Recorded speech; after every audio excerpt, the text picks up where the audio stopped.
Hello, it's me, Mike again, and not very good news, Doctor Who fans, I'm afraid.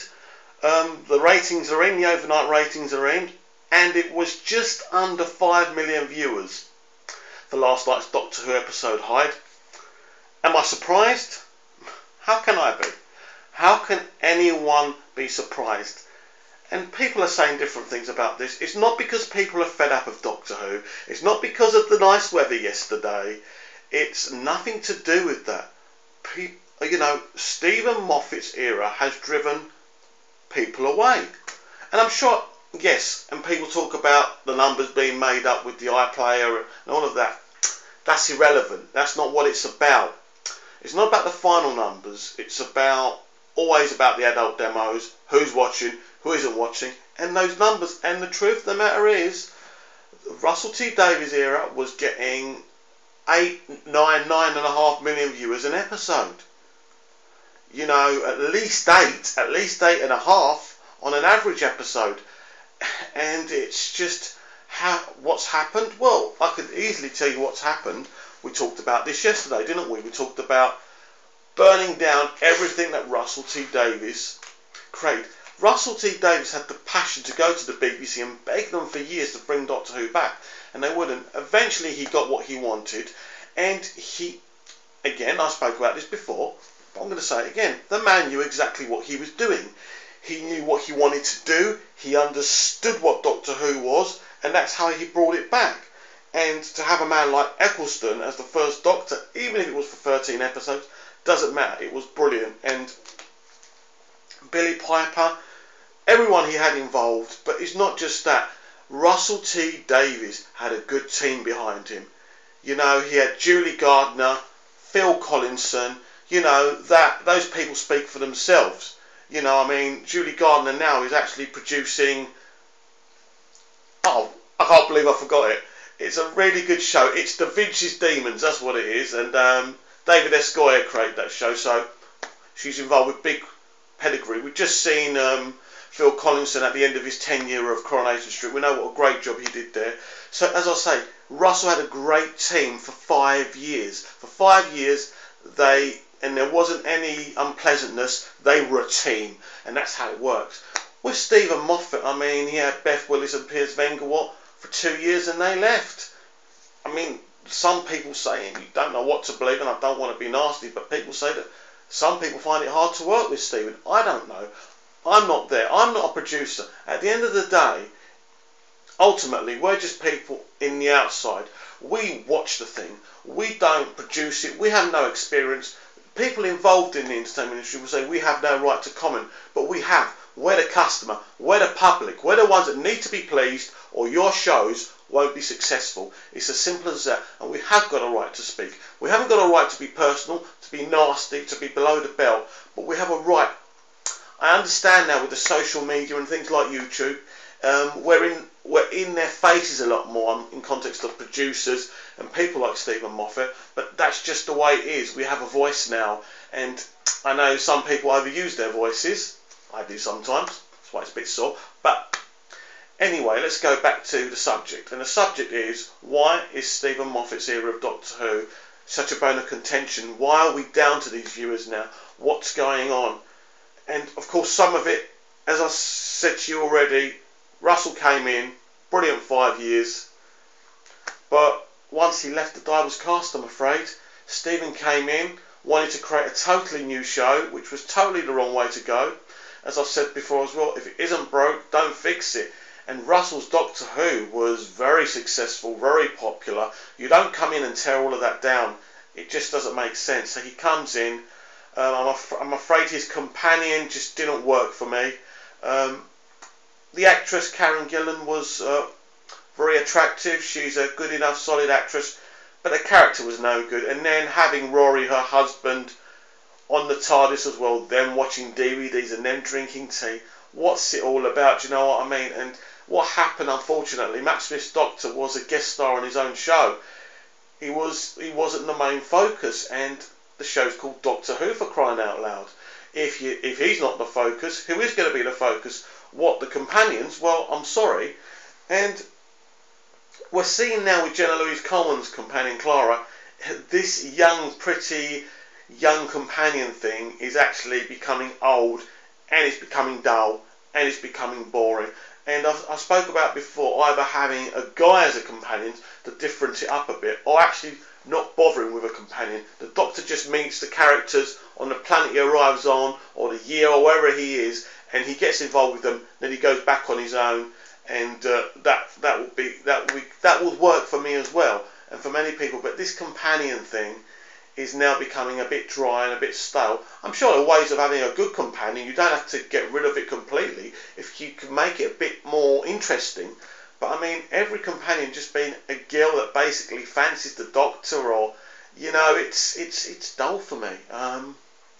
And then we talk about River Song. I love Alex Kingston. I loved her in ER. Her performances in Doctor Who are wonderful. We've seen her in Arrow recently, another show I love. She's been great in that. But the Doctor being married to his companion's older daughter, that's older than the mother of the Doctor's wife, it's just ridiculous.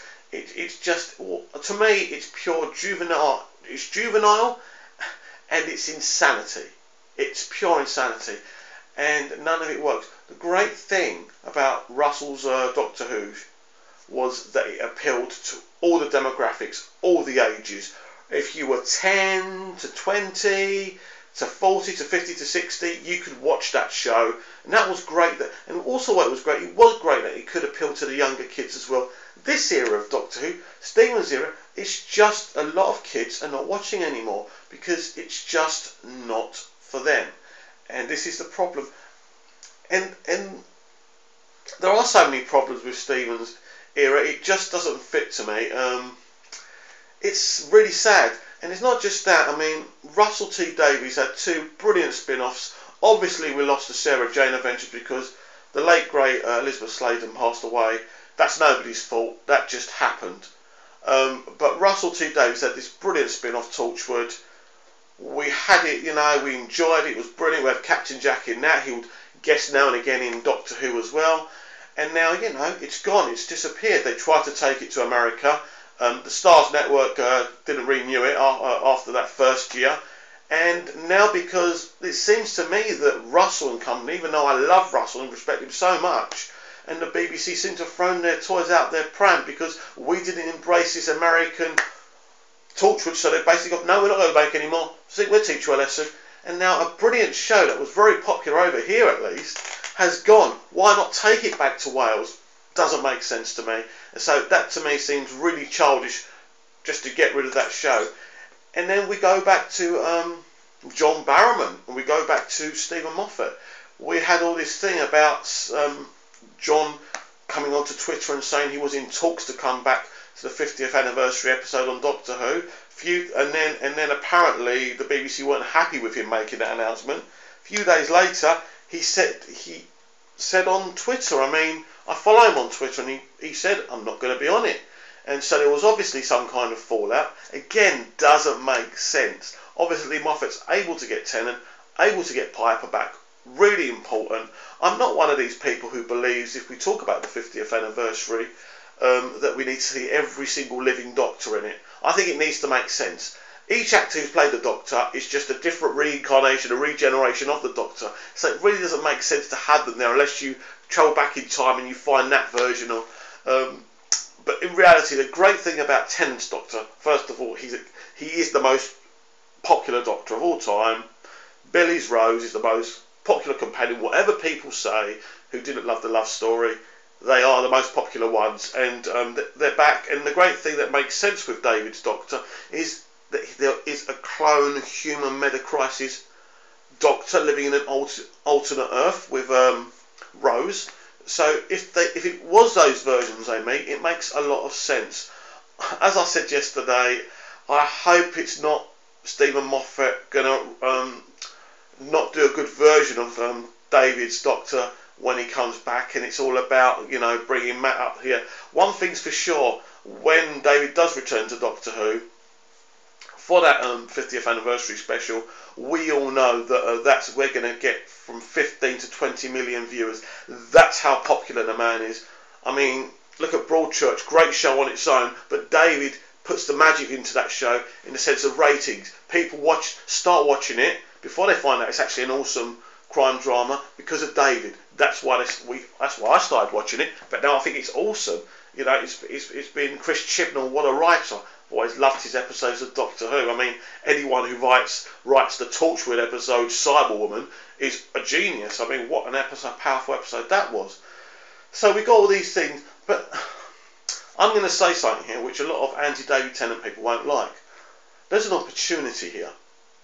If the BBC aren't planning on cancelling it, because it's all a bugger's muddle, we do need Russell back immediately. And I believe with this human meta-crisis Doctor, if Matt was to regenerate in their presence and some kind of sci-fi thing happened, then we could have David Tennant back as the Doctor. Well, he could be the 12th Doctor as well as the 10th Doctor. You could do it cleverly. I think we need David back at least for a year or two to steady the Doctor Who ship, like we need Russell back to steady that ship, so we can repair the mess that Stephen Moffat's made. As I keep on saying, this is not personal. He seems like a nice enough bloke. He's a fantastic, awesome writer, as I say. I mean, Jekyll was the first thing I saw him in. But at the end of the day, nobody, even the nicest person, even his mum, his wife Beryl Virtue, of course, works with him. So I don't know if she works with him on Doctor Who, but she certainly produced a lot of the things that he's been on before. So maybe she wouldn't tell him that what he's done is quite kind of awful. And you look at Matt Smith, you really feel for Matt Smith because you can't really judge his Doctor because of the decisions that Stephen Moffat's made.